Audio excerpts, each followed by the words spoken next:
নমস্কার সবাইকে, কেমন আছেন? আশা করছি খুব ভালো আছেন। আমার নতুন একটা ভিডিওতে আবারও অনেক অনেক স্বাগত জানিয়ে আজকের এই ভিডিওটা আমি শুরু করছি।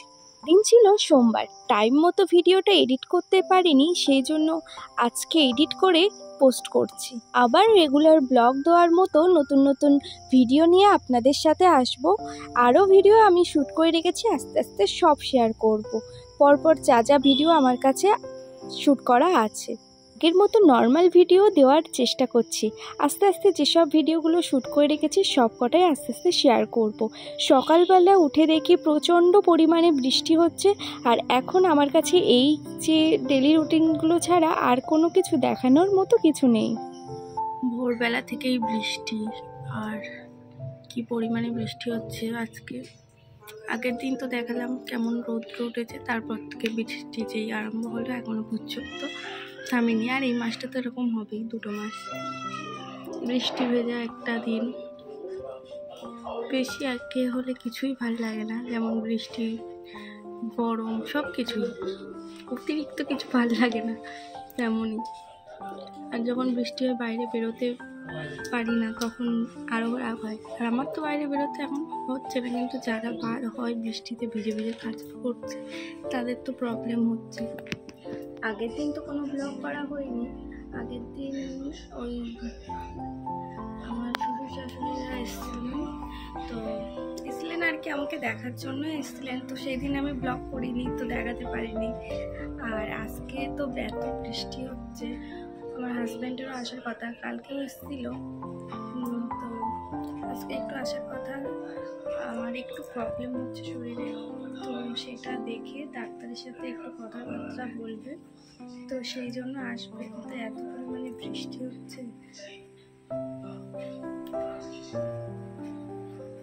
বাইরেটা মানে ফোনে ঠিক বোঝা যাচ্ছে না, বাট বৃষ্টি হচ্ছে। সত্যি কথা বলতে যে প্রবলেমের মধ্যে দিয়ে আমি গিয়েছি, তো এখন কিছুই হলে না ভয় লাগে। আর ওটি নামক জিনিসটা যারই শোনে তারই ভয় লাগে। তো আমারও প্রথম থেকে একটা ভয়ের জায়গা ছিল, তো মনের সাহায্য দিয়ে তো গিয়েছিলাম, বাট এখন তো ভয় লাগে। তো সব কিছু, যদি কিছু ছোটোখাটো প্রবলেম হয়ে থাকে সেটা ডাক্তারের সাথে কনসাল্ট করে নেওয়াই ভালো, যাতে পরবর্তীতে আর কোনো প্রবলেম না হয়। যে ভুলটা আমি করেছিলাম, আমার একটা ফাইব্রো অ্যাডেনোমা হয়েছিল, তো ওইটা আমি বুঝতে পারিনি ছোটোবেলার থেকেই আর কি। ভেবেছিলাম সেরে যাবে, তো ওটা সারেনি। আর ওষুধ খেয়ে 7-8 বছর ধরে ওষুধ খেতে খেতে ওটা অনেকটা বড় হয়ে যায়, তো সেই কারণেই আর কি ওটাকে লাস্ট পর্যন্ত আর কিছুতেই কমবে না, তো ওষুধের দ্বারা ওটি করতে হবে, তো ওটি করে নেওয়া হয়েছে। তো ওটাতে ওটা অনেকটাই বড় হয়ে গিয়েছিল, তো সেই জায়গাটা পূরণ করতে 1 বছর মতো সময় লাগবে, তো সেই কারণেই আর কি ওটিটা করে নেওয়া। অনেকটাই দেরি হয়ে গিয়েছে আমাদের ওটিটা করতে। আর এখন ছোটোখাটো কিছু হলেই ভয় লাগে, তো সেটার জন্য ডাক্তারের সাথে আগে পরামর্শ নেওয়াই ভালো, সেই জন্যই আর কি ও আসছে। এখন ছোটোখাটো যাই হোক, আর এখন তো আগের থেকে অনেক অনেক বেটার আছি, তো বাট সেই জায়গায় যদি কিছু হয়, সেই কারণে আর কি কথাটা বলবো। আর যে জায়গাটা থেকে আমার চ্যানেল করেছিল, মানে এই হাতের এই মাঝখানটাতে, তো এই পর্যন্ত আমার প্রচণ্ড পরিমাণে ব্যথা, এখনও পর্যন্ত ওই 10 দিন মতো হয়ে গিয়েছে, তাও এখনও ব্যথা। আর আমি এই জায়গাটা বসে আছি কারণ এই জায়গাটা একটু ভালো নেটওয়ার্ক পাওয়া যায়, তো সেই কারণে। বোন এখানে ফল দিয়ে গেল, মা কেটে দিয়েছে, আর ও এখানে দিয়ে গেল ফলটা। আমি প্রত্যেক দিন সকালে আর বিকালে করে ঠিক এতটাই ফল খাই, কিন্তু আমার আজকে হরলিক্স খেয়েছি, ভাত খেয়েছি, আর এখন ফল খাওয়ার একটু জায়গা নেই, তাই জন্য আমি আর বোন দুজনে মিলে আজকে এটা খাবো।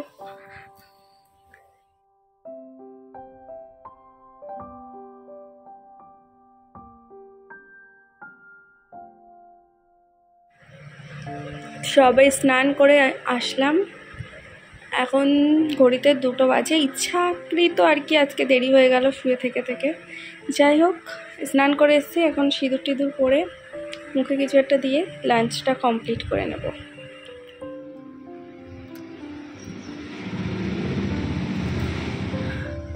আইব্রোটা অনেক দিনই আর কি করা হয়নি, তাই এরকম দেখাচ্ছে।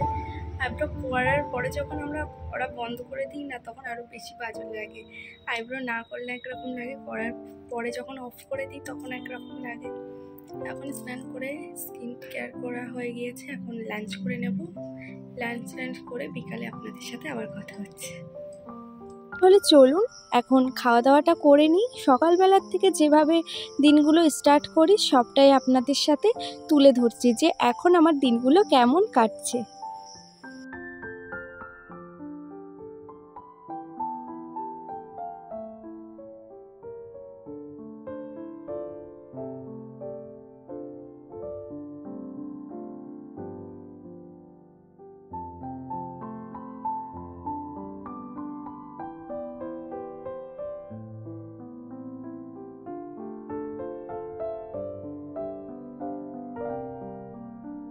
খাওয়া দাওয়া কমপ্লিট, এখন একটু রেস্ট নেওয়ার পরে এখন মেডিসিনগুলো খেয়ে নেব।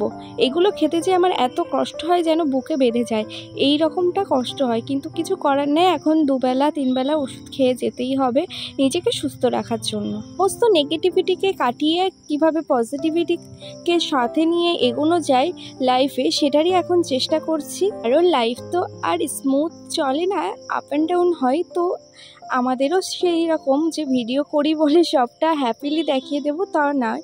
যাই হোক, খাওয়া দাওয়ার পরে একটু ঘুমিয়ে নিয়েছিলাম। ঘুম থেকে উঠে মা ফল কেটে দিয়েছে। ফলের মধ্যে কিন্তু আম, আপেল আমার ভীষণ প্রিয়। আর এই আমগুলো আর লেবুগুলো এনেছিলেন আমার শ্বশুর শাশুড়ি। তো আমটা ভীষণই মিষ্টি ছিল, তাই বাটিতে আলাদা করে নিয়ে আমি আমটা খুব ভালোবাসি বলে তাই খাচ্ছিলাম।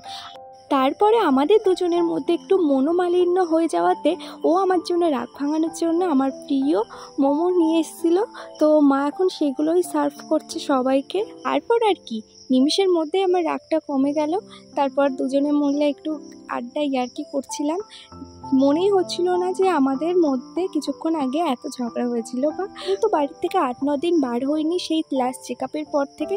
তাই খাওয়া দাওয়া করার পরে আমাকে একটু বাড়ির থেকে 2 মিনিট হাঁটা পথ আমাকে একটু বার করেছিল। দুজনে মিলে একটু ঘুরে এসে বাড়িতে চলে এসেছিলাম। সমস্যাটা একদম নিমেষের মধ্যে জল হয়ে গেল গোলে। এখন ঘড়িতে মোটামুটি 11টা বাজে, আর এখন আমরা ডিনার করব। ও চলে গিয়েছে অনেকক্ষণই, ওই 9:30টার দিকে চলে গিয়েছিল। একটু মোটো খাওয়া দাওয়া করার পরে তারপর একটু গল্প করছিলাম। গল্প করার পরে আমরা এই জাস্ট সবাই গল্প করলাম, মা বাবা। এখন ডিনার করব।